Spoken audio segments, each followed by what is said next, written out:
I feel like that flexibility is a word that a lot of people in math education are using now, and which is great. But I wanted to just take a moment and say that I don't think we have invented this idea, that this is not, just because we're using the word flexibility anew, other people have been talking about the same thing for a long time. And in particular, if you look in the research literature, there's work that goes back pretty old in math education at least, 50 years-ish, that does talk about flexibility, maybe not using that same word. And furthermore, there's other work that's more recent about something that people used to call adaptive expertise that's related to flexibility. And similarly, there's been a European tradition of studying adaptive strategy choices for a long time, particularly in arithmetic. So the work that I'm doing in flexibility is really building on this prior work, and it's just prioritizing this different name, if you will.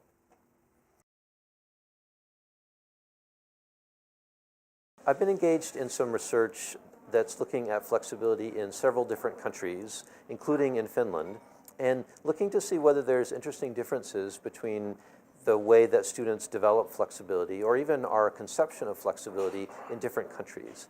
And I've found that there's some really interesting differences that need further exploring. In particular, in my work on flexibility, I focus a lot on this notion that students should think about which strategies are most appropriate for certain problems, or which strategies are best. And I think that my international work on flexibility has convinced me that this idea of what it means for a strategy to be best is very nuanced in somewhat surprising ways. For example, among many people, when I ask them what it means for a strategy to be the best, they might say it's the most efficient or the fewest steps or the easiest to execute. In some situations, though, we might argue that the best strategy is the one that is the most familiar or the easiest to execute without thinking or the most automatic, even if it's not the most efficient. And so that balance between efficiency and ease, in some way, is really integral to thinking about best strategies.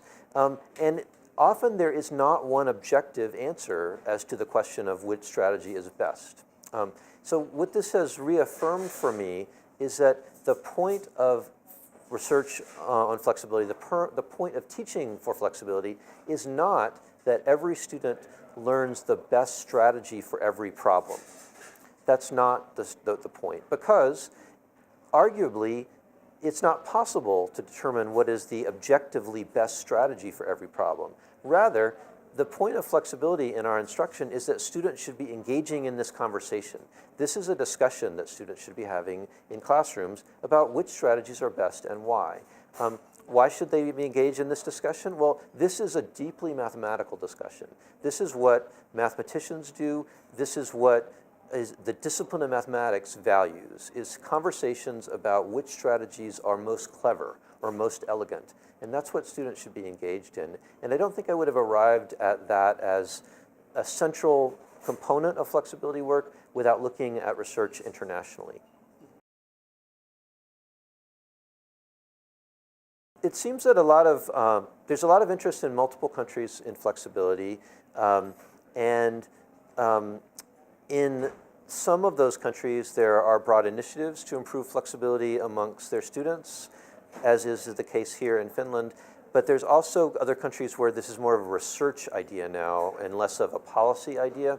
But I think what's going on now internationally is this wrestling with what does flexibility look like in our country and what are some differences in the flexibility of our students as compared to other students.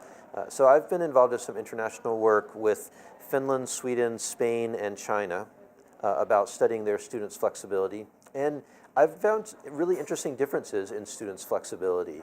In some countries, I find that students are very accurate problem solvers but lack flexibility. In other countries, I find that students have somewhat lower accuracy but higher flexibility. And I've also found differences in the way that these attributes, accuracy and flexibility, change as students get older. So we might expect that as students move from middle school, like 8th grade, to high school or secondary school, they would both increase their accuracy and increase their flexibility. But we're finding that students have different trajectories in general about the growth of accuracy and the growth of flexibility. And I think we're still at the very beginning of trying to understand why that is. Is it having to do with modes of instruction in those countries and some instructional ideas that promote flexibility or accuracy or both or neither? Or is it about the curriculum? Is it about cultural aspects that are beyond the curriculum and instruction? I think we're still trying to figure that out across countries.